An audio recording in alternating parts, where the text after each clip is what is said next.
And we're back. We're back for another episode. We're back. Back for Relationship Sophie. Topia. Yeah.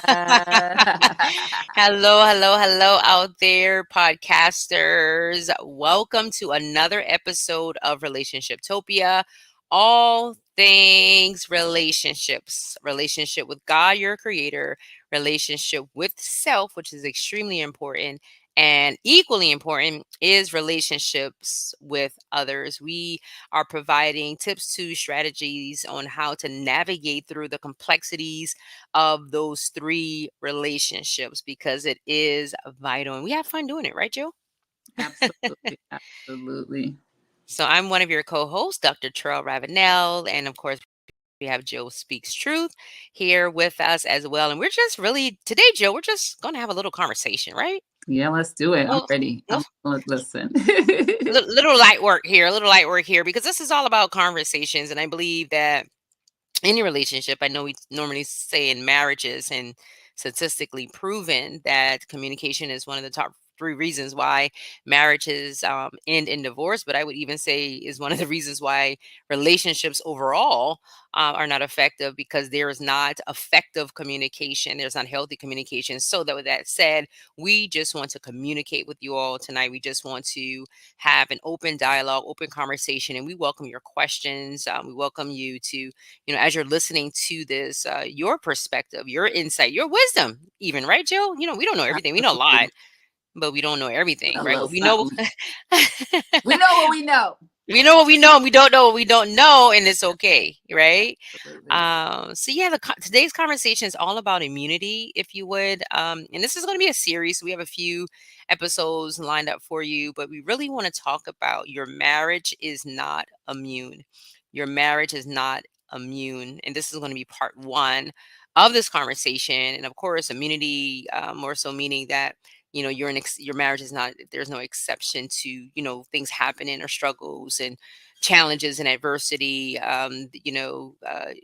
It's going to come knocking at your door, regardless of how close you and your spouse is, regardless of how perfect the relationship may be or may appear to be to yourself and or others. Doesn't matter how many mentors, how many coaches you've had, how many years of counseling you've had, how spiritual you are. All of the things, all that stuff is great, right? So I don't want to just shy away from that and act as if that stuff is not necessary, because it absolutely is. And I do believe having all those things in your toolbox helps to make things a little easier and help you to navigate through the challenges a lot quicker. But the bottom line is that things are going to happen, right? Life is going to happen. Life be life. And some people make it out, Jill, and some people don't, right? Yeah. Is that like some marriages survive and some of them don't? Yep. Yeah. Yeah. I mean, it's just so much. I'm glad we're having this conversation about immunity. And I'm gonna share a little something about my personal journey, and just other people's journey I've witnessed, heard about, and all the things because like even as starting there, I remember there being times where whether it was, time where people would call you, even would call, oh, it's time, let's do this. What do you do? The third day, Career what is it? challenge. Warring? No, Warfare. wives Wives in war, warfare. Yeah, 30 wives day in prayer challenge. warfare, right? You did the Yeah. 30-day challenge. And I was many times I would be like, oh, I'm not doing that. I don't need to. Didn't feel like feeling like because I didn't think sometimes you can be in spiritual warfare and you don't even really realize you're in spiritual warfare because the spiritual is so far advanced and ahead of the manifestation of things in the physical. I mean, it could be like weeks, months, or even years ahead of insight and things that's happening in the spiritual realm. And that's why it's so important that we want to be warring, whether I want to say warring in the trenches, whether it be warring in the spirit, Warfaring. Yeah. and all the things, even if there's not something going on. But I have Right. to say that I definitely have been at a place one time and felt like I was immune from certain things, or felt like I was exempt, or felt like this does not apply to me. And even things that did apply to me, sometimes I wouldn't take advantage of it because I always thought it was too late. So, like, not somehow responding, or what my tagline is, being part of the founder and CEO of Be Transform Networks, one of the things we talk about is love responsibly. So part of that loving responsibly is like, what are you doing today to nurture, to cultivate? And we make a grave mistake by thinking, I'm just going to show up, I'm just going to cook dinner, I'm just going to do a Netflix and chill. We're just going to go do date night or whatever that case may be, and not realizing that there's so many other things you get to do to nurture those relationships. And sometimes that may be a 30-day prayer challenge, not because you're going through, because when you're going through, let me say this, and I said this before, and I'm gonna say it again. Sometimes when you're going through, you don't have the strength to pray. You don't have the motivation to pray. You be like, y'all pray for me because I want to pray. I know I need to pray. And you be like, Lord, this is the time you need to intercede on my behalf right now. Because just like when Jesus was trying to get his, I believe it was his disciples to pray with him when he had to go before the cross, these jokers were sleepy. They was tired. They was dozing off. He like, listen, I'm about to have to sacrifice my whole life. I'm trying to see if I can get a ram in the bush or something, like my boy Abraham got back in the day. And y'all out here sleeping on the job. But that's how sometimes it is. And I know especially when I first used to start praying, oh my God, oh my God, whether it's praying or reading the scriptures, I would fall asleep. So, and that's a different thing. That's just like sometimes not having the endurance, but rather it's because you don't have the spiritual stamina, or because you don't have the mental or emotional stamina. Any of those three things not present can stagnate you. And so you don't want to wait until a crisis. Mm. Like sometimes, well, I said I was going to say the statistics is what I've learned is that when a marriage couple that's having issues, they tend to wait not one, not two, not three, not four, not five, but 6 years. And I believe one of the reasons why, because you can imagine, now 6 years is a long time. People ain't even married for 6 years. Some are waiting to solve a problem for 6 years. With a lie, right? With no lie to tell, Trail. Right? No, I think they say the average marriage lasts 8 years right now. Yeah.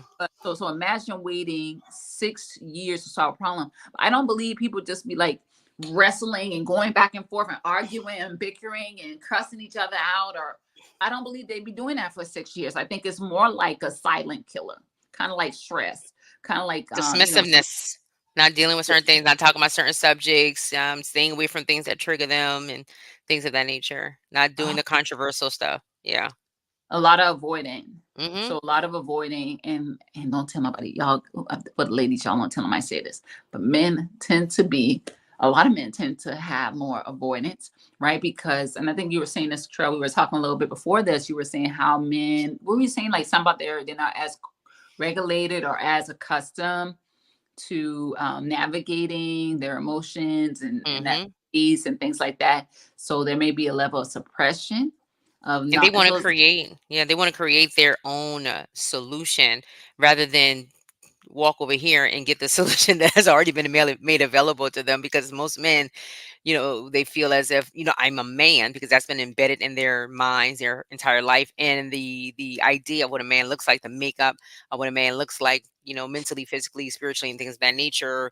A lot of them have that misconception of that what that should look like. So you are a man, you are supposed to figure it out. Well, me going over here to get the answer is also figuring it out. I don't have to create it myself. And most men are trying to recreate what has already been created for them. absolutely. And another thing we were saying is that when there is an issue, to be truthful, from my experience and what I've heard from so many other women, women are the ones usually running towards the solution or running towards their spouse, trying to reconcile the situation. A lot of times, men, I don't know if I want to say throw in the towel, but they definitely turn out more. And Cheryl, tell us a little bit about that, because I know that's a whole thing within the Gottman Institute they teach. Tell a little bit about, so people know what this turn in, turn out, like that whole theory, before we kind of get into it. Yeah, tuning in versus turning toward versus turning away. So when there's an issue or problem within the marriage relationship, or not even when there's an issue or problem, when your spouse is trying to get your attention or trying to pull you in, a lot of times men have a tendency to turn away versus turning toward. And turning toward is you basically are engaged with your spouse. You are communicative with them. You're caring about their feelings, their needs, their wants. When they're expressing a concern or an issue or a problem, you are attentive to what's happening, and you're not, oh, I'm watching TV, leave me alone, or I'm going out with the boys, or I'm doing over here doing that, because what that's saying to her is that you don't care. You don't have her best interest at heart. That shows that you're not being loving and toward her. You're not being sensitive and considerate of her needs and her desires in that moment. And while none of that may be true, but your actions of turning away, going the opposite direction, withdrawing from the relationship versus depositing into the relationship, just with your presence, your emotional presence, your physical presence, is saying to her, you do not care. I am not important enough. This marriage is not important enough for you to do something about what's happening right now, for you to try to resolve the issue or the problem, even if you feel like it's my issue or problem, helping me to resolve the issue or problem. And if you feel that it's me and it's not you, that's another conversation we need to have, because I'm feeling a certain way based on this interaction, right? Based on this relationship, I feel. So whether I'm internalizing, whether I'm insecure, that may be true. Whether it's a lot of things, can we work it out together? Can we try to troubleshoot the problem together? Marriage is a team sport. It's a very active relationship. It's not a passive one. So if they're just like in regular sports, if the team has a problem, the team resolves the issue. So that is the same way in the marriage relationship. It could be one person. It could be the point guard. It can be the safety. It could be, whatever. I don't know all the, players, but you guys get what I'm saying. Guys and gals get what I'm saying. It can be an individual player, but if one individual player, Jill, is off, let's say the point guard in basketball, that one person is off, that can throw the whole game off. If you're running back in football, I know a little something, y'all, is off, that can throw the entire game off. So let's get that person where they need to be. So let's figure out what's going on with our running back. What's the problem? Is it mental? Is it emotion? Is it what is it? And let's try to help that person so that the team as a whole can be better and be more productive and be more efficient. Same thing in marriage. So the wife may be having an issue, the husband may be having an issue, but whatever the issue is, let's try to work through it together. And I remember my husband telling me I had an issue with something, and he was saying, well, okay, babe, it's your issue. I don't have that issue right now. It's not bothering me the way that it's bothering you right now. So let's address your issue. I did not receive what he was saying. While he was absolutely true, and that's exactly what I'm sharing with you, is exactly what he was doing. But I was too caught up on the fact that he was not taking ownership, or that he didn't feel the same way I was feeling about the issue, because I felt that the issue was impacting both of us. And whereas in theory, right, entirely that may have been true in the marriage in general, it would may have been impacting the marriage, or may have had some long-term effects on the marriage overall. In that moment, he was not feeling that way. So I couldn't get past that. And that was my issue in that moment. I eventually did. But in that moment, I couldn't get past that, because I wanted him to feel what I was feeling and experience exactly what I was experiencing at that moment in time, and have the same type of response, So we can't get caught up on those things. So he was definitely trying to resolve it. So with that said, we have to work together collectively to be able to address those things. So we're talking about, Jill, I did want to say something about Job, and the reason why, I've done the prayer challenges and things of that nature. It really was, and the opposite of you, I felt by doing this, people would have thought that things were happening, in my marriage relationship. And I think that's why I steered away from the marriage or ministry for so long, if you would, because I didn't want people to feel like I did this because out of a need. And I know people have asked my husband, like, why did she do this? Why did she do this? And felt like I did it because of my marriage. And that wasn't entirely true. I didn't start this because of my marriage per se, but I can tell you, as a result of me starting it, I did experience some things in my marriage, like after the fact, but I didn't start Wives Who Win because I was going through marriage turmoil. It was more so out of, I wanted women to feel empowered. I wanted wives to feel empowered. I wanted wives to know that they could be leaders and bosses and be an amazing wife. I wanted them to not hang on to their husband's success or his identity and find their own, because that's something I went through in my first marriage, right? So I wanted them to have be self-sufficient and interdependent, and things of that nature. So that's why I started it. But my foundation is prayer. Even with Wives Who Win, my foundation is prayer. That's really all I know how to do. And Jill, I remember you used to tease me a long time ago, because I would always turn to prayer first. I would often always turn to the spiritual first to resolve a problem, because that's what I knew and that's what I felt helped me sustain life and go through and overcome adversity and things of that nature. So I started the Wives who in Warfare 30-day prayer challenge, because I knew that prayer worked, even though I didn't see results right away. So I knew that that worked. And I always went by the scripture in Job, where Job prayed for his children before his children were killed and things had happened and he pretty much lost everything. He prayed for his children just in case. So it wasn't always because something was happening. He said, you know what? Basically, I'm paraphrasing. Let me pray for those children just in case something happens to them, just in case they get into trouble, just in case, they cause harm, just in case they break the law. He was a just in caser. So I started praying just in case, like just when adversity comes, because it's coming. So when it comes, first of all, I'll be spiritually have a spiritual stamina, because I'm gonna definitely need that to be able to get through this. And then I'm gonna have all the other tools and resources as well. But what I can tell you, for me in particular, having that spiritual stamina has been a game changer. It has definitely carried me through, a lot of things, not just maritally, but just overall. So I wanted to say that. And I also wanted to share just a little bit about, because we talked about why you shouldn't wait until the crisis, right? Why you shouldn't wait until there's a crisis. And the reason why that you should not is because it can lead to several negative outcomes. One being escalation of issues, right? So problems can worsen over time if not addressed. We talked about that, leading to greater conflict, greater misunderstanding. And before you know it, you're not really talking at all. Before you know it, you're not kissing good night or good morning anymore. Before you know it, little tiny things become irritants. You don't like being around each other. You feel like each other is more of a bother than it is,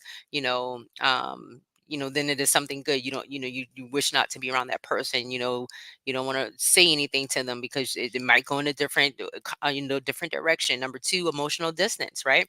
Delaying conversations can create emotional barriers. So when we're not talking about it, we're not addressing it. It increases feelings of isolation and resentment because I want to talk about it and you don't. You're busy, or it's not the right time, or you talk to me later, or it's not that important on your list of things to do. That tells me that, or that tells the husband, either way, you're not a priority. Your issue is not a priority. Solving this problem is not a priority for me. You're a bothersome, right? Then a helpmate. Number three, miss Well, opportunities for, go ahead. I wanted to say something about emotional distance before you go to the next Hmm. point. So, with that, I would say sometimes even before you recognize emotional distance, sometimes you may recognize it first, but sometimes you may notice some intentional physical distance. So, pay attention to that. So, rather that just finding that it seems like whether you or your partner want to spend more time apart, whether that's spending time with friends, maybe spending time in a specific room, um, just going places more often on their own. Like pay attention to that. And really, you want to pay attention to any shifts, right? So we're saying multiple things. We're saying one, stay woke and make sure you're in tune and you're fully present and bringing your whole self, paying attention to different shifts, in the things that can manifest into emotional distance, um, and that physical distance, but also so just being in tune and, like I say, staying woke about all the things, and really also just having things in place so you're in a preventative space. Because I want to say this before you go to the next point. Hmm. Like when it comes to us as women, we're saying yes, we're the ones that's usually the advocate and we're the ones running into the problem. When you and your husband are at a high in a good space, that's the opportunity and time for you to, excuse my language, train him on how to engage, how to teach you, how to handle you in terms of your feelings. Because in the time when there's maybe turmoil and there may be some distancing or maybe they've hardened their heart, is going to be a lot harder for you to provide that level of influence, right? So you want to do it at the time where strike while the, I want to say strike while the kindle's hot. So you want to take advantage of that and not necessarily wait until there's a A sticky crisis. spot, then you're trying to work through all these things. So I ain't mean to interrupt your list, but No, no, no, that's feel good. emotional distance. I say, you know what? Sometimes it's physical distance, so it can be and either and or, and one can come. Hmm. They can come in either order. But when you feel a shift, we always say you see Say something, you need something. to say something. I do not subscribe to turning a blind eye, not calling out, because your feelings are valid. And even if what you're thinking may be wrong, that still doesn't invalidate the feeling you have. And that still needs to be Absolutely. examined. So go ahead, sis. Go ahead. Yeah, no, no, no. That's fine. And I'm going to say, you say train, but I'm going to say that's a great opportunity to educate and inform, and to utilize your power of influence to the best of your ability. And That's the time demonstrate. to stroke his ego, and I feel like he's more. And men, you can comment on this. You're more open and, um, to learning in that type of space where you feel safe, you feel covered, you feel loved and respected. Absolutely. And this is opportunity for us to demonstrate because as we talked about, it is just true that a lot of men, and I want to say the overwhelming majority, especially black men in particular, that's where I have had most of my experience. But even when I did it outside my race, I still saw it present there, is that a lot of times they lack emotional regulation because they suppress a lot of times, especially sensitivity. They've been taught that they can't cry, they can't do this, can't do that. And so a lot of times they may not be as in tune with their emotions and feelings and definitely not able to display it, which that puts a barrier because it doesn't allow them to be vulnerable. And a lot of times they may have whether it's like a stoic type of face or some Mhm. poker face that you really can't tell what they're feeling. It's just like a blank of, okay, are you bothered by that? How do you feel? Sometimes you can't read them because they've done such a good job of hiding. Oh my God, I just saw a post and I thought it was And I amazing. feel, Oh, go and ahead. I don't even know if it's I get what you're saying with hiding. I feel like it's protection. Hmm. I feel like it's a form of, I'm protecting myself Hmm. because either A, I don't trust the relationship, Hmm. or what is good giving me or going to do for me, or B, I don't trust the person, which essentially I don't trust the relationship. And it doesn't necessarily mean that it had something to do with you, but this could be because of past relationships, past trauma, past experiences, and what they're in now may feel similar to what they were in before. So the response is more of self protect, and when they go in self-protect mode, then everybody is impacted because now the person that was once closest to them in the romantic environment now feels like an outsider, now feels outcast, now feels dismissed, and like, he or she, because it's going to be on either way, can't get in. You have no way in. And when Hmm. somebody has blocked themselves and does not give you a way in, mentally, emotionally, physically, right? You then feel isolated, you feel alone, you feel, um, unloved, unsupported, all of the things. So it's a lot that has to happen. And I often tell my wives and the couples that work with me and just people that follow me, you have to go through a period of constant healing and peeling back layers, because you have to realize some things are not going to show up. You can be married for 20 years, 30 years, and some things will not show up until then. You could have, especially, as we age and hormonal changes and things of that nature, things happen at different times. You may be feeling anxiety more now as you're older than you were before. And that's because your body is remembering certain things. You don't always remember things right away or right when you get into a relationship. Sometimes it takes time, it takes experiences, other experiences being introduced in your body, remembering like, oh, this feels familiar. I don't know where that came from, or where is, when whatever happened, but this feels familiar. Your body keeps score. Your body is reminded of a trauma or an experience or something familiar, and it begins to try to respond, to protect, to safeguard. And as we get older and things change, it doesn't do as good as a job when you did 20 years ago. It may not have impacted you that you were in an abusive relationship, but now that you're 40 or 50 and your spouse yells at you or does something, you may act out of a place and you don't even realize, oh man, I didn't realize that was in me. I didn't realize, that I was still dealing with that. I didn't realize I buried that, right? I buried it so far deep, I didn't even know it was still there. But when he yelled, or when she yelled, or cussed, or whatever it is, something happened. It's something triggered me. Something triggered a response. So now I got to deal with that to see what that was, where that came from, why that's still there, and how we can navigate this relationship without that, being a factor in the marriage. So there's so many things, ongoing healing. And I can table it for next time because there's some other ones I want to share. I did want to share one more about the missed opportunities for resolution, and that's addressing issues early on and allowing for constructive dialogue and potential solutions before they become entrenched. And I believe that we don't have those conversations because, as I often say when I'm speaking with my community, most of us, especially in the African American Black community, we did not sit around our dinner tables having conversations about our feelings and how was your day, and what are some of the things that bother you and how can I support you. Like, we didn't have those conversations, right? It was a little harsh sometimes, unfortunately. It was dismissed sometimes. Your emotions were dismissed, or not talked about, and things of that nature are not developed. So we don't know how to have constructive conversations, because everything you say, I get offended. Everything you say, you're defensive. I don't want to talk about it. Leave me alone. I'm done with you. And I'm protecting my peace. All the coping, the toxic and unhelpful coping mechanisms that we've created for ourselves for protection, causes us to avoid conversations because it feels uncomfortable. We have not done this before. I've never done this in my life. I've never sat around and talked about my feelings with somebody that I love and I built a life with. I didn't do it with my parents. I didn't do it with my exes. So this is new. So if it's not comfortable, so when it's not comfortable, you get anxious, anxiety is there, you get angry, because you don't understand what's happening. It doesn't, you don't know what to do with these feelings. So many emotions. So really, we have to learn how to, number one, identify our emotions. I remember, Joe, remember we had that emotional flow chart or whatever it was. We have to Mhm. learn how to identify, what am I feeling right now? What is it connected to?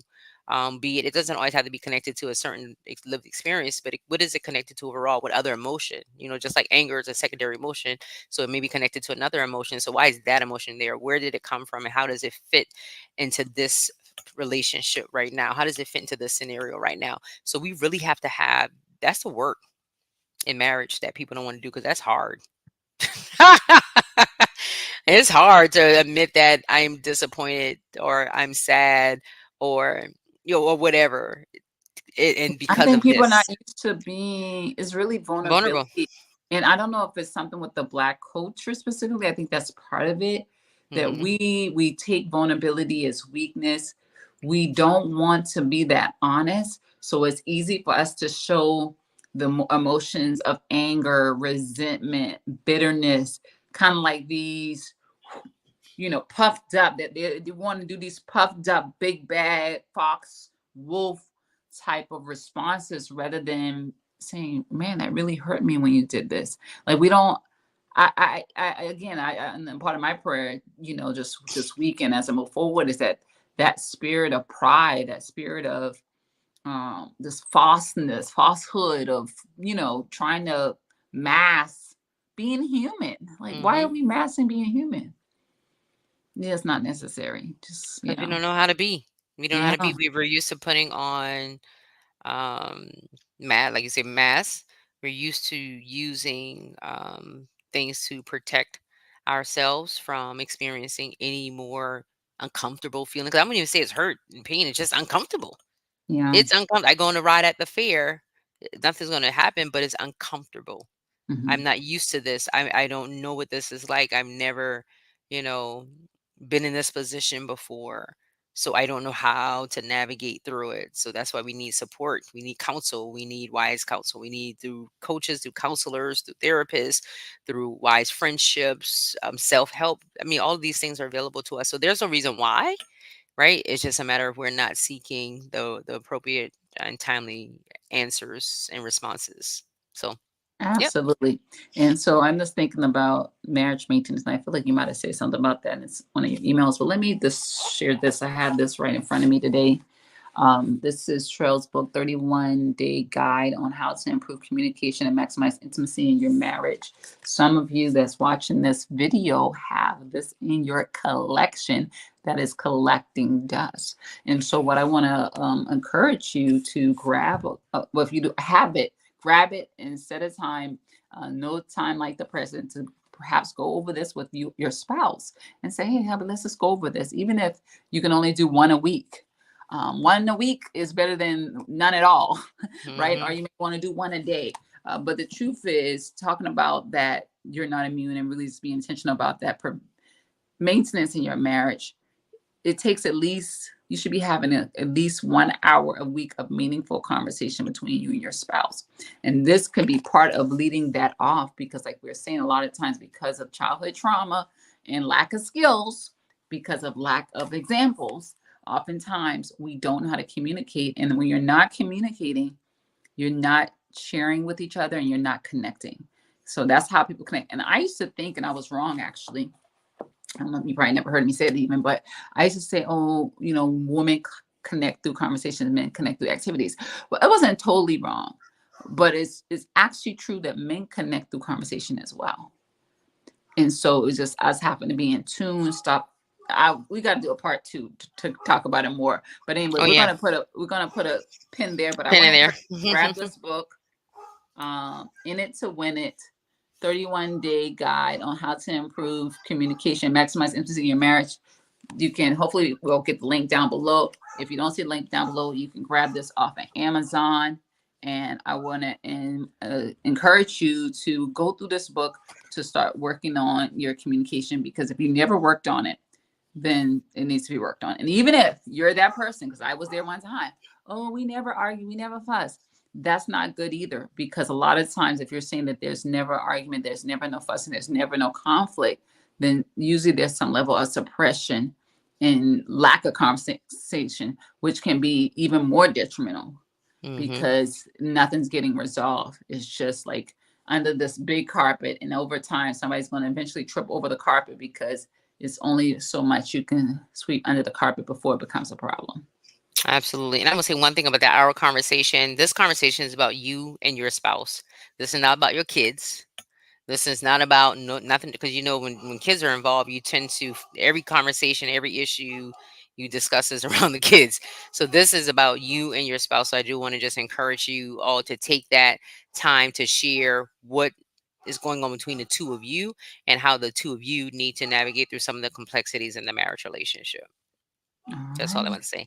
All right, y'all. So we'll see y'all next time on another episode of Relationship We got to get it together. We got to get in synchronization. I was thinking it, then it's like, oh yeah, Relationship. Okay. Yeah. All right. Have a good night. Good day. Good evening. Bye-bye.